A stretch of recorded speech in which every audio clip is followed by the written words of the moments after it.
right, let's head over to the AFC West. Team number 4 on the bottom for me. I'll go ahead and lead us off, and I think we're led in the same direction. I got the Raiders. I think that they will be improved from last year, but I don't have a huge improvement. I still have them at 4-13. I think they get smacked in this division. This division is going to be a gauntlet. This is in my opinion, this is the best division in football this year, with the upgrades that were made on the Chargers and the Broncos. So the Raiders are going to have a really tough time. That's why I'm so down on their record, because I think this division is a fucking gauntlet. Yeah. I got it Go being ahead. really competitive as well. But I actually have the Chargers in last place in this division Really? with a winning record. Chargers 9-8, 2 divisional wins. I have them in 4th place. Okay. Wow. Okay, so we are we're very different on that. Listen, I'm interested to hear where you have the Raiders. For me, man, I just don't think that there's enough there in place for all the offensive changes and Pete Carroll going there. I think the running game will be cool. I'm not sold on their quarterback spot. I, I'm not there, man. I still feel like they're gonna have a really hard time. I had them 0-6 in their division. And that is one of the reasons why they're so down. Like, you win 4 games as the Raiders outside of your division, you're pretty happy. You're like, okay, cool. We go what 7-10 this year. That's a huge improvement. I just think that all of these other teams in this division are so much better. Yeah, look, I do think that this is an extremely competitive division. I got, like I said, I got the Chargers at 9-8 with 2 wins in the division, rounding out the back end. And it's not because I don't think that they're a good team. I obviously I have them with a winning record here. I think that on defense they got worse this year. You lose Bosa, yes, injured a lot, but I like in bringing in Khalil Mack is still a solid player, but they didn't do much to upgrade that defense. Asante Samuel's also injured quite a bit, but not there anymore as of right now. And you bring in Denzel Perryman, kind of a journeyman linebacker, but I feel like that defense is going to probably be the biggest weakness of this team. And then on offense, you bring in Mekhi Becton, who we saw one good year of play last year with Philadelphia on a really good offensive line. Now, this is going to be a run first type of team. This is also a Harbaugh is pretty good with good this. offensive line. Absolutely. And I do think that the offense probably gets better, but it is going to be definitely run first. I do like the additions and everything that were made there. Bringing in their new running back out of North Carolina.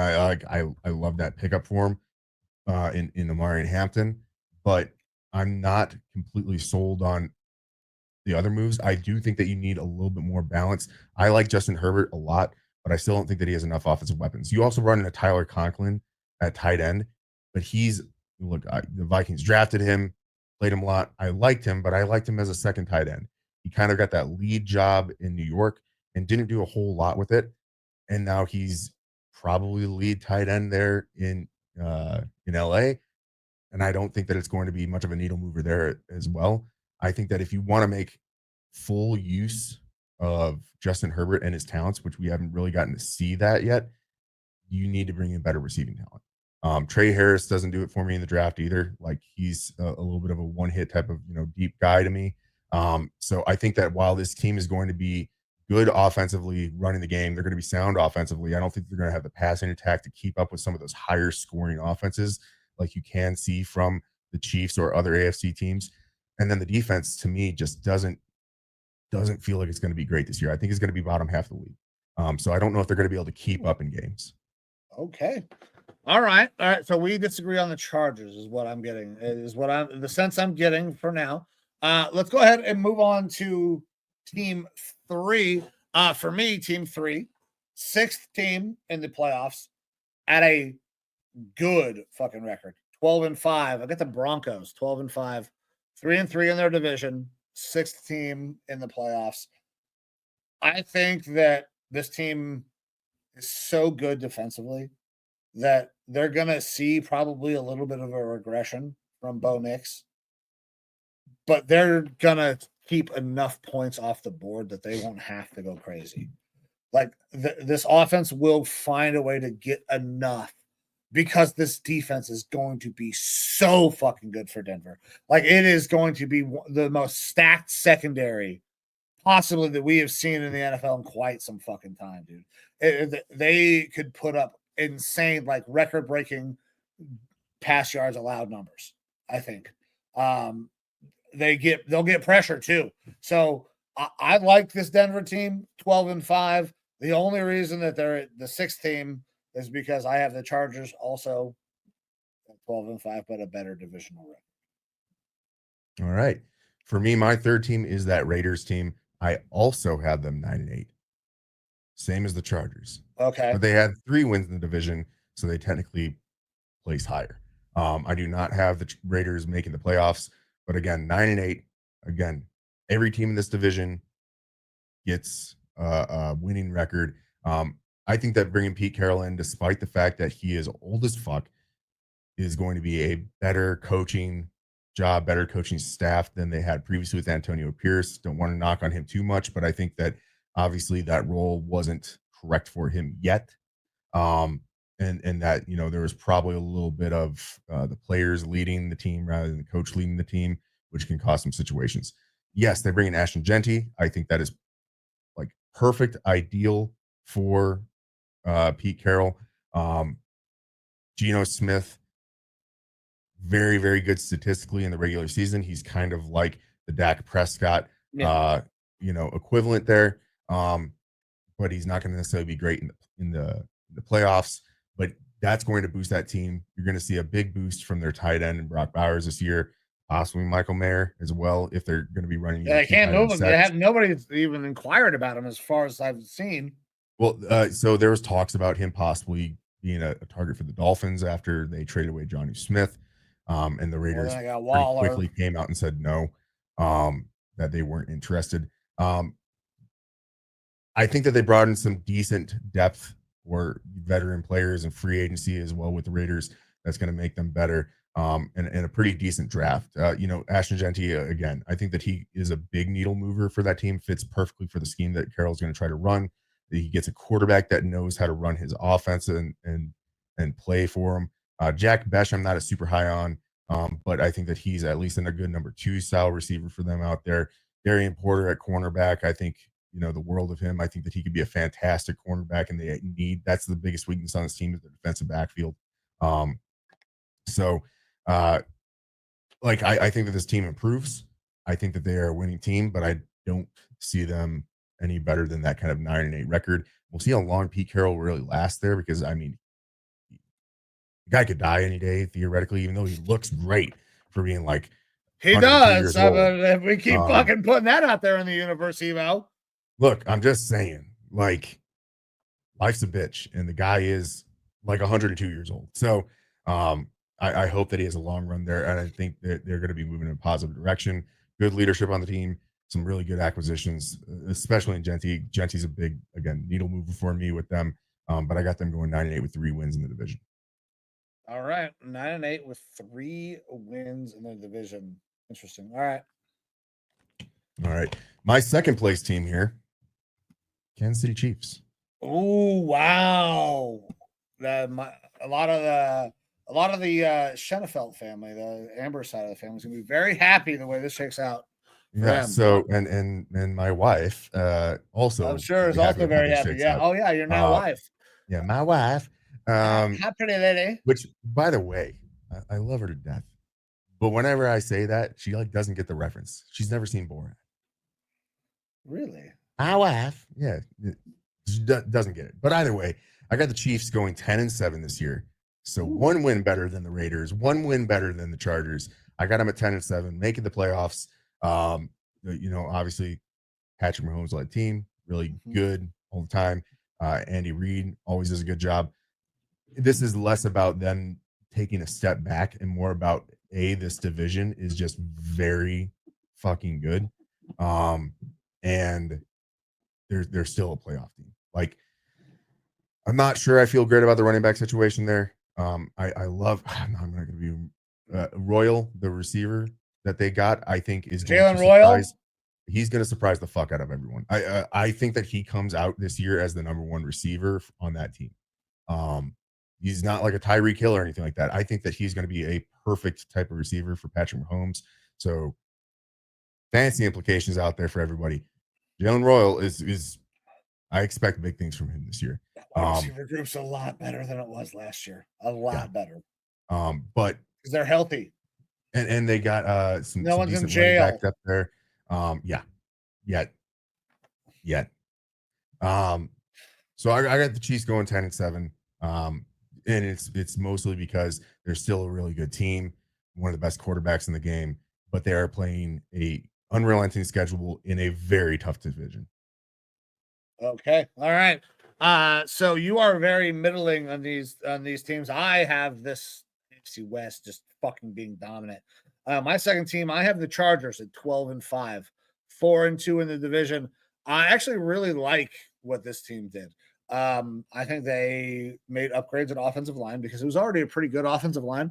Mekhi Becton, you are not a big fan, but we have seen him slide in and be a really nice piece in an offense. Not that I'm not a fan. I've seen him play one good year on a very talented offensive line, which can hide. Well, this is also a very talented offensive line, thanks to this Harbaugh team. And they also go out and they add some running backs that one I really liked in Omarion Hampton, and a veteran guy in Najee Harris, who, despite our moments of disdain for Najee and his inability to see a hole, has been productive and can be a pro's pro in that offense and take and show Omarion Hampton how all of this is done.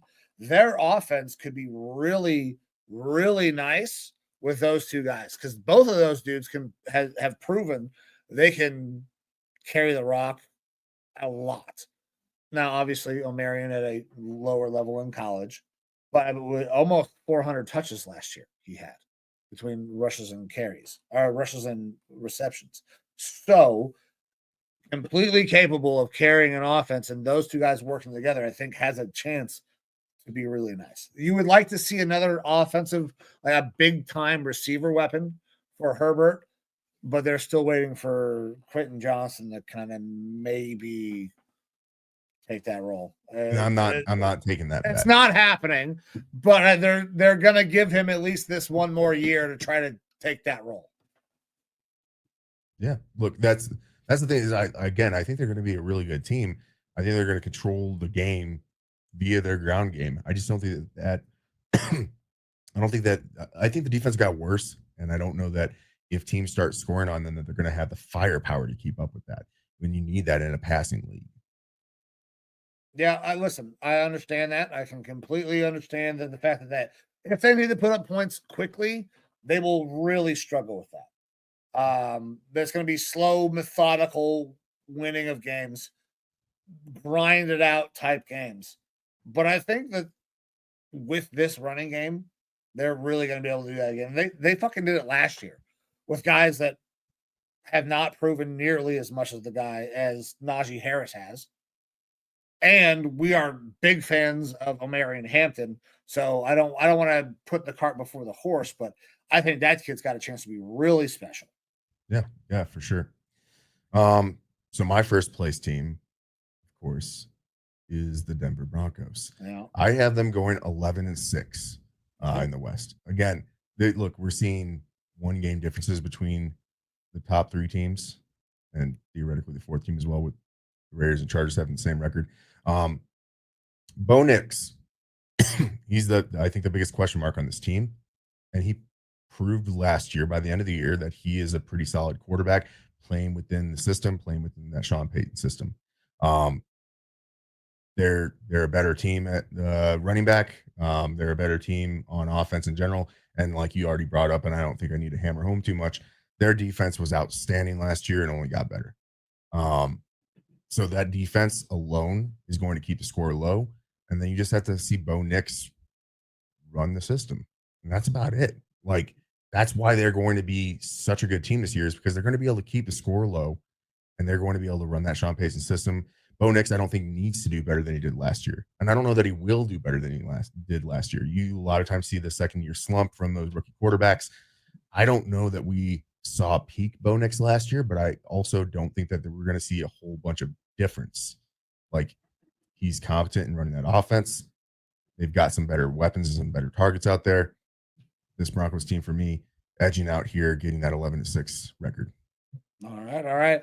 My number one team at this point, if you haven't figured it out, Kansas City Chiefs. I actually have them third place at 14-3. I have a very top heavy AFC. Much kind of like how I had the NFC last year. But listen, I think the Chiefs are due for a little bit of an uptick. Pat Mahomes is still very good at football. They're due for an uptick, and they were in the Super Bowl last year. Listen, they did not have the greatest season offensively. And I think Pat Mahomes understands that. And I think they got better offensively. The defense is still going to be very good. Spags still there. Spags is still going to be fucking leading a no worse than top 10 defense in my estimation. And I would expect with the offensive upgrades, the Jalen Royal that you brought up, I mean, they're healthy. No one's in jail. Like they are going to be really good on offense. We won't have to see Travis Kelce be 1,200-yard Travis Kelce. He can be 700-yard Travis Kelce like he was this last year or whatever it was, 800 yards. But this offense will still be explosive because there will be other fucking guys around them. The problem last year was there was nobody else. You had Isaiah Pacheco, but he was banged up a lot of the year. God, what's the receiver who crashed the car? I just forgot his name. Rashee Rice tore his ACL because Pat Mahomes doesn't know how to tackle. They are just going to be better on offense. So I have them at a very good 14-3. However, only gets them third in the AFC. All right. Look, for me, again, kind of because I didn't go super deep into the Chiefs here. I think the biggest weakness for this Chiefs team is going to be their offensive line. They lose Joe Thuney. They don't have DJ Humphries there anymore, who he wasn't great. In the draft, I really do I love this Chiefs draft class, but the offensive line, they be bringing in Josh Simmons. Is he going to be able to play right away? If he can, sky's the limit. But I think we're going to need to see a little bit more of that Patrick Mahomes magic where he's able to move the pocket and get away from defenders because that offensive line still scares me. That being said, the weapons that they have now out there do make me a little bit more excited for their offensive production.